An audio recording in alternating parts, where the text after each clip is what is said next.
Success with Learn and Grow Better channel. Hello everyone, welcome back to my channel. Kindly show your love. Please like, share and subscribe to my channel. Let's get started. So are you ready to start? आपको picture को देखकर पता चल रहा होगा कि आज हमें एक न्यू टास्क करना है साइंस क्लास में. Yes, very well done. तो आज आप गेस करेंगे चैप्टर का नाम क्या है. तो मैं आपको कुछ क्लूज दूंगी और फिर हम चेकआउट करते हैं कि एक्चुअल में आपने जो गेस करा वो सही है या नहीं. Are you ready to go? Let's get started. आज बहुत ज़्यादा गर्मी है. आज का टेम्परेचर बहुत ज़्यादा हाई है.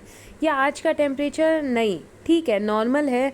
बारिश आएगी, टेम्परेचर एकदम कूल डाउन हो जाएगा. नहीं, गर्मी में बिल्कुल ब्लैक क्लोथ अवॉइड करने हैं.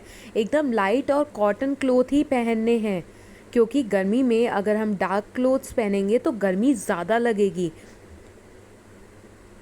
चाय तो बहुत गर्म है, आइसक्रीम बहुत ठंडी है. तो गेस करो. बहुत सारे क्लूज़ मैंने दे दिए और फिर देखते हैं चैप्टर का नाम क्या होगा. Yes, very well done. तो हम कर रहे हैं क्लास 7th का चैप्टर 4 हीट. आज की क्लास में हम हीट के बारे में इंट्रोडक्शन करेंगे, हीट के बारे में समझेंगे. एज अ साइंटिफिक फॉर्म में हम हीट के बारे में जानने की कोशिश करेंगे इस चैप्टर के थ्रू. तो let's get started. Students, so let's start with the next chapter, that is chapter 4 heat. तो इस चैप्टर में एज अ हीट के बारे में पढ़ेंगे. जनरली आप इस पर्टिकुलर वर्ड से अवेयर हैं. तो देखो ज़रा इंट्रो क्या है. हीट जो है वो एक फॉर्म ऑफ एनर्जी है. तो ध्यान रखना है, heat is a form of energy और हम हीट को देख नहीं सकते. तो heat can not be seen by us, but हम हीट को क्या कर सकते हैं, फील कर सकते हैं. अभी समर सीज़न चल रहा है तो हमें फील होता है कि किस पर्टिकुलर टाइम पे हीट ज़्यादा है, किस पर्टिकुलर टाइम पे गर्मी ज़्यादा है. तो हीट जो है वो हम देख नहीं सकते, बट उसे क्या कर सकते हैं, फील कर सकते हैं. We can feel the heat by the temperature effect it produces. Generally आप न्यूज़पेपर में देखते होंगे जब टेम्परेचर लिखा होता है तो टेम्परेचर क्या बताता है कि कितना पर्टिकुलर हीट इस एरिया में है, मतलब ये पर्टिकुलर एरिया कितना हॉट है, ये सब कुछ बताता है टेम्परेचर. तो we can feel the heat by the temperature effect. उसके टेम्परेचर से हम बताते हैं कि उस पर्टिकुलर एरिया में या उस पर्टिकुलर सब्सटेंस वो कितना हॉट है. अच्छा, आप ज़रा देखो, when heat is given to a substance, अगर हीट किसी सब्सटेंस को दी जाती है तो उसका टेम्परेचर क्या हो जाता है, इंक्रीज़ कर जाता है और वो बहुत ज़्यादा गर्म हो जाता है. फॉर एग्जांपल, अगर आप when a utensil is kept on a gas burner it gets heat.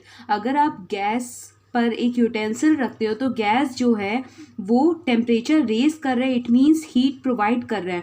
और जब हीट प्रोवाइड होगी तो टेम्परेचर क्या हो जाएगा, इंक्रीज़ कर जाएगा. तो its temperature increases and it becomes hotter. तो टेम्परेचर इंक्रीज हो जाएगा और वो पर्टिकुलर यूटेंसिल गर्म हो जाएगा. अब सेकेंड केस देखो, when heat is remove from a substance, अगर हीट जो है सब्सटेंस से रिमूव की जाती है तब उसका टेम्परेचर क्या होता है, डिक्रीज हो जाता है. जब हम हीट प्रोवाइड कर रहे हैं सब्सटेंस को तब टेम्परेचर इंक्रीज होगा. जब हम हीट रिमूव कर रहे हैं उस पर्टिकुलर सब्सटेंस से तो टेम्परेचर क्या कर जाएगा, डिक्रीज कर जाएगा and it becomes cold. For example, when water is kept in a refrigerator then heat gets removed. अगर हम वाटर को, एक नॉर्मल वाटर को अगर हम रेफ्रिजरेटर में रखते हैं तो हीट क्या हो रही है, रिमूव हो रही है, क्योंकि रेफ्रिजरेटर की जो गैस है उससे हीट को रिमूव कर रही है और इस वजह से जो वाटर है its temperature decreases and it becomes cold. तो टेम्परेचर डिक्रीज कर जाएगा और वो पर्टिकुलर वाटर जो है वो ठंडा हो जाएगा. तो इसमें हमने देखा कि हीट क्या है, एक फॉर्म ऑफ एनर्जी जिसे हम देख नहीं सकते. हम हीट को क्या करते हैं, हम हीट को सिर्फ फील कर सकते हैं. अगर हम किसी सब्सटेंस को हीट देंगे तो उसका टेम्परेचर इंक्रीज करेगा, अगर किसी सब्सटेंस से हीट रिमूव करेंगे तो उसका टेम्परेचर डिक्रीज करेगा. Till then, bye bye, take care. Thanks for watching. Don't forget to subscribe the channel. Learn and grow better.